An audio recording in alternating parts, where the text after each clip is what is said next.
ओम शांति।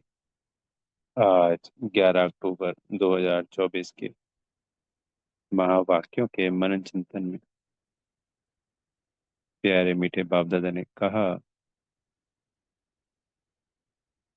कि बाप की याद के साथ साथ ज्ञान धन से संपन्न बनो। रोज बाबा क्या कहते हैं? याद में रहो। आज क्या कहा? याद में तो रहना है, पर ज्ञान धन से संपन्न बनना है। तात्पर्य, जो मुरली के पॉइंट है वो हमारे मनन चिंतन में होने चाहिए। ये जो ज्ञान है ये हमारे कर्म में होना चाहिए, कर्म से झलकना चाहिए।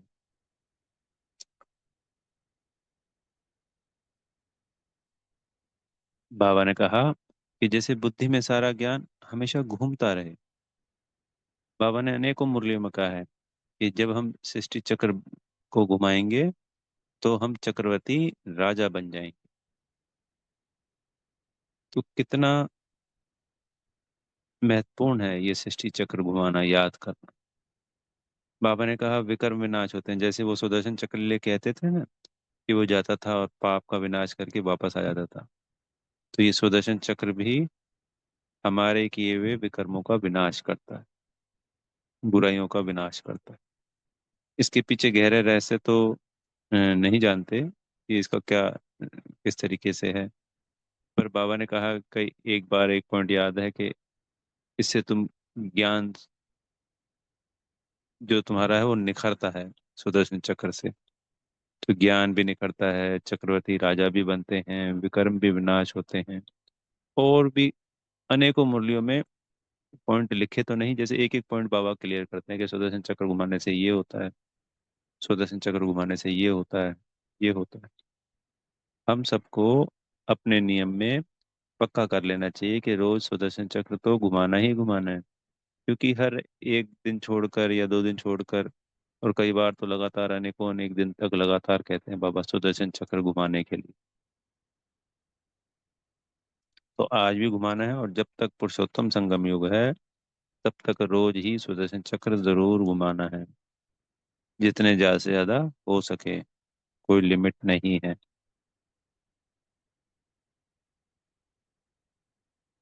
फिर बाबा ने कहा कि किन बच्चों की प्रीत या मनुष्यों की बाबा से नहीं हो सकती। तो आज बाबा ने नर्क का नाम दिया रौनव नर्क। इसलिए बाबा ने नहीं दिए, भक्ति के अंदर गरुड़ पुराण में अनेक अनेक नर्क दिखाए गए, उनकी कैटेगरी बांटी गई है। इस नर्क में ये होता है, इस नर्क में ये होता है, इस नर्क में ये होता है। बेसिकली है दुख की दुनिया, किए हुए पापों का वो भोगना। तो इस संसार में जो आत्माएं दुख भोग रही हैं तो अपने किए हुए पापों को ही तो भोग रही है ना जी। तो उसका नाम दे दिया उन्होंने अलग अलग, जैसे भी 2-4 दिन पहले पाक कुंभी नर्क बोला था, आज रौनव नर्क बोला है। ये इसलिए बोलते हैं बाबा ताकि हमें यहाँ से वैराग्य आए कि कितनी दुख की दुनिया है। संसार में दुख बढ़ने वाला है, क्योंकि समय तमो प्रधान होता जा रहा है और हम भी देख रहे हैं कि दिन पे दिन दुख बढ़ता जा रहा है। पर किसी के दुख को लेकर स्वयं दुखी नहीं होना है, ये बात हमेशा गांठ बांधनी। क्योंकि हर आत्मा को अपने दुख जो मिल रहा है उसके किए हुए कर्म के आधार पर। हमें क्या करना है? साक्षी दृष्टा होकर उसको शक्तियां देनी है, उसको दुआएं देनी है, उसको सकाश देनी है, ताकि उसके दुख कम हो और उसको सुख शांति की अनुभूति हो। ये हमारा धर्म है। हाँ, ये हमारा कर्म है। ये कलयुग में होता था कि वो दुखी हो रहा है उसके साथ तुम आत्माएं भी दुखी हो जाए, मनुष्य आत्मा दूसरी मनुष्य आत्मा भी दुखी हो जाए, उसका कोई फायदा नहीं। उससे सिर्फ शक्तियां क्षीण होती हैं, आत्मा कमजोर होती है। तो दूसरे की समस्या बता दी, उस समस्या में मान लो लिप्त नहीं होना है, उस समस्या का समाधान निकालना है, तब है समझदारी। तो दुख देखकर दूसरों को शक्तियां गुण देने हैं, दुआएं देनी हैं, शुभकामनाएं, शुभ भावनाएं देनी है। तो वो जो रौना और नर्क के विकारों से प्रीत करते हैं, कईयों को ज्ञान भी हो जाता है, सुन भी लेते हैं, समझ भी लेते हैं, पर वो कहते हैं हम तो इन विकारों को नहीं छोड़ सकते। कोई कहता है मैं तो ड्रिंक करता हूँ, वो अच्छी लगती है, मैं तो नहीं छोड़ सकता, और या छोड़ूंगा कैसे, डाउट करते हैं।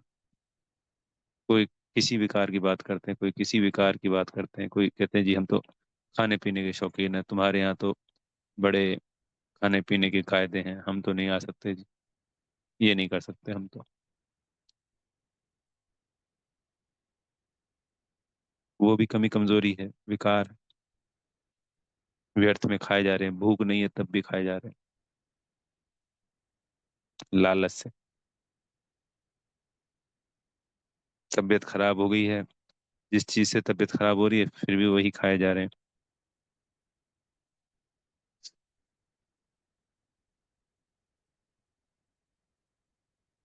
तो जिन आत्माओं की पाप से प्रीत होगी, पाप, उनकी प्रीत बाबा से नहीं हो सकती। और जिनकी प्रीत बाबा से है, उनकी पाप से नहीं होगी, यानी विकारों से नहीं होगी। फिर एक और प्रश्न है कि किसे सतयुग में आने का हुक्म नहीं है। तो काल को, अकाले मृत्यु जो होती है उसको सतयुग में आने का हुक्म नहीं है, पर बाबा ने आज दूसरा ये पॉइंट भी कह दिया कि बाप को भी सतयुग में आने का हुक्म नहीं है। मुरली में भी क्लियर किया आज की में। तो इसको थोड़ी सी आप एक विजुअलाइजेशन कीजिए कि बाबा स्वर्ग के गेट तक आए हैं और हम सब बच्चों को छोड़ दिया कि जाओ बच्चे। जैसे होता है ना, पिता कहता है, कहीं लेके जाता है मेले में, अच्छा तुम सब बच्चे इकट्ठे रहना, तुम अंदर जाओ, मैं अभी आता हूँ, थोड़ी देर में आता हूँ कोई काम करके। तो सारे बच्चे अंदर चले जाते हैं इकट्ठे। अब हम उस मेले में भटकते भटकते वहां से जंगल में चले जाते हैं। फिर वो जंगल में घूम कर, यानी ये गोल चक्कर है, तो यहाँ से एंट्री कराते हैं बाबा सतयुग में। और फिर आज के 4900 साल बाद, जिस दिन सतयुग की गेट पे छोड़ते हैं उसके 4900 साल बाद नर्क के गेट पे फिर मिल जाते हैं कि बच्चे भटकते हुए इस गेट पे आएंगे और मैं उनको वापस ले लूंगा और वापस स्वर्ग में छोड़ाऊंगा। तो ये गोल चक्कर है। तो ये जो पुरुषोत्तम संगम युग है वो दो गेट है, एक नर्क से बाबा हमको ले लेते हैं वो गेट, और एक स्वर्ग के गेट पर छोड़ देते हैं वो गेट। तो ये गोल गोल घूम के आ जाते हैं, बाबा को पता है मैं बगीचे में छोड़ रहा हूँ मान लो, बगीचे से गोल गोल घूम के ये जंगल में चले जाएंगे, बगीचे के आगे जंगल है। और इसको ऐसा भी कह सकते हैं, अलग अलग वो है। जैसे सतयुग हो गया 7 स्टार होटल, त्रेता युग हो गया 5 स्टार होटल, द्वापर हो गया 3 स्टार होटल, कलयुग हो गया, जैसे कलयुग की शुरुआत होगी एक रेस्टोरेंट के टाइप की, और जो कलयुग का अंत है वो हो गया रोड साइड ठेले, ढाबा। ये बाबा हमको ले जाके फिर से 7 स्टार होटल में छोड़ देते हैं हर कल कर। और बगीचा और जंगल का उदाहरण भी दिया जा सकता है कि सत्युग त्रेता है बगीचा, नंबर 1 बगीचा सत्युग, फिर नंबर 2 का उससे थोड़ा सा कम त्रेता युग, द्वापर है जंगल, पर ठीक ठाक जंगल है जिसमें कोई डर नहीं भय नहीं, सब राइट है। और वो है भयानक जंगल, घोर अंधियारा, जिस जंगल में धूप नहीं पहुंचती है, कांटे कांटे हैं, चारों तरफ झाड़ियां, कीट पतंगे, सांप बिच्छू, जहरीले जानवर, बहुत गहरा डर भय सब कुछ। और फिर उस जंगल से बाबा हमको पकड़ के कांटों के जंगल से स्वर्ग की दुनिया, सबसे सुंदर खुशबूदार बगीचे में छोड़ देते, पर गेट से लेते हैं और गेट से छोड़ देते हैं।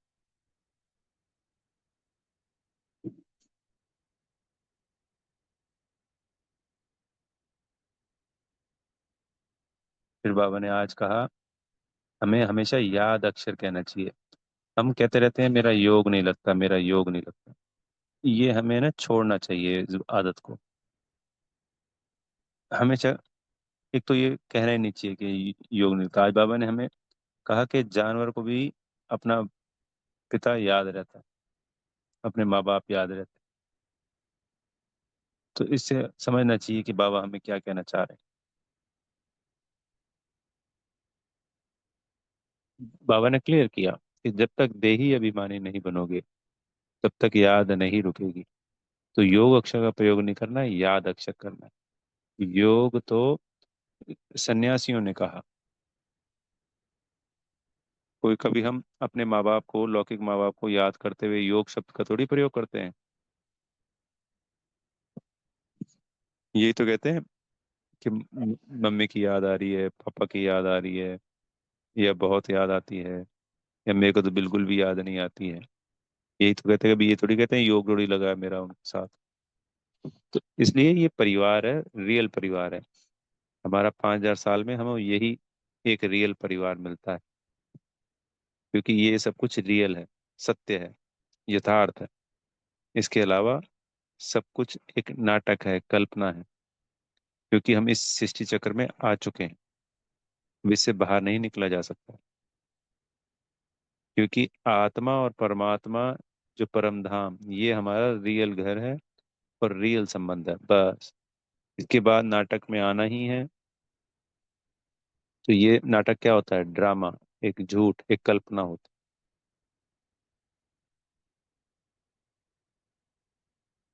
तो हमें सदा याद शब्द यूज करना है, पहली बात।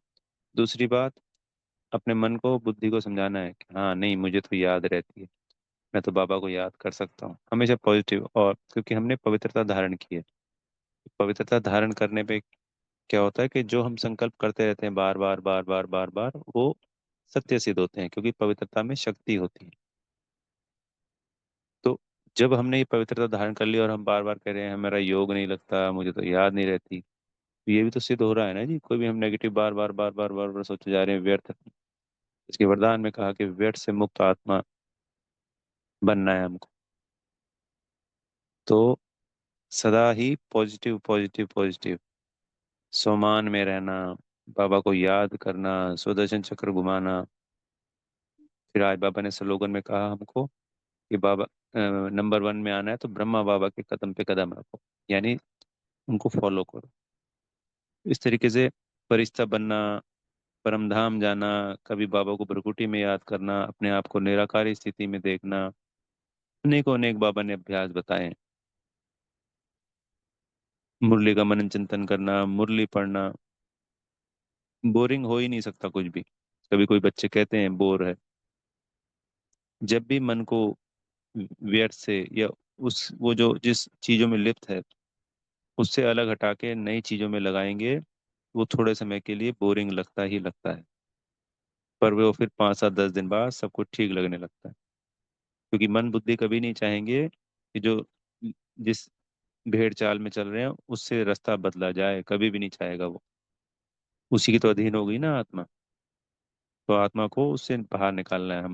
हम आत्मा राजा हैं, वो हमारे संतरी मंत्री हैं, नौकर चाकर। अब नौकर चाकर मालिक बन गए, तो उनको मालिक नहीं बनने देना है। सत्युग त्रेता में हम मालिक रहते हैं, आत्मा स्वराज्य अधिकारी, पुरुषोत्तम संगम युग पर। फिर द्वापर से हम नौकर बनना शुरू होते हैं, और कलयुग अंत तक बिल्कुल दास की तरह हो जाते हैं, दास दासी की तरह, गुलाम की तरह। दास दासी से भी होता है गुलाम बड़ा, यानी बड़ा इन द सेंस उसको, वो कुछ नहीं कर सकता अपनी मर्जी से एक भी चीज। उससे ठीक ठाक होते हैं नौकर गुलाम से। तो अब क्या हो गया? हम कहते हैं ना मन के गुलाम हो गए, संसार में कहा जाता है। तो इस मन से अपने आप को मुक्त कराना है। बाबा ये इसीलिए तो आते हैं पुरुषोत्तम संगम युग पे, हमें अपने मन से मुक्त करवाते हैं, सदा सदा के लिए। तो सदा यही कहते हैं ना कि मुझे तो बाबा की याद रहती है, मुझे बाबा की याद रहती है। और क्या करना है? बाबा बाबा बाबा बाबा। जितना होता है पुरुषार्थ जरूर करना है। पुरुषार्थ के मार्क्स हैं। हम एफर्ट्स ही नहीं करेंगे तो कोई मार्क्स नहीं है।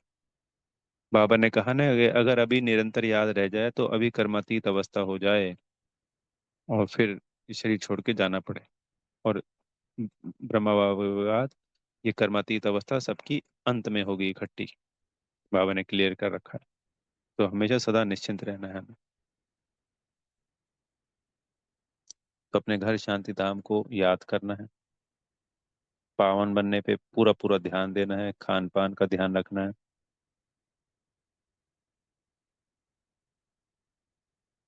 फिर बाबा ने वरदान को थोड़ा सा जैसे व्यर्थ के ऊपर डाला है, तो उसको क्लियर करते हैं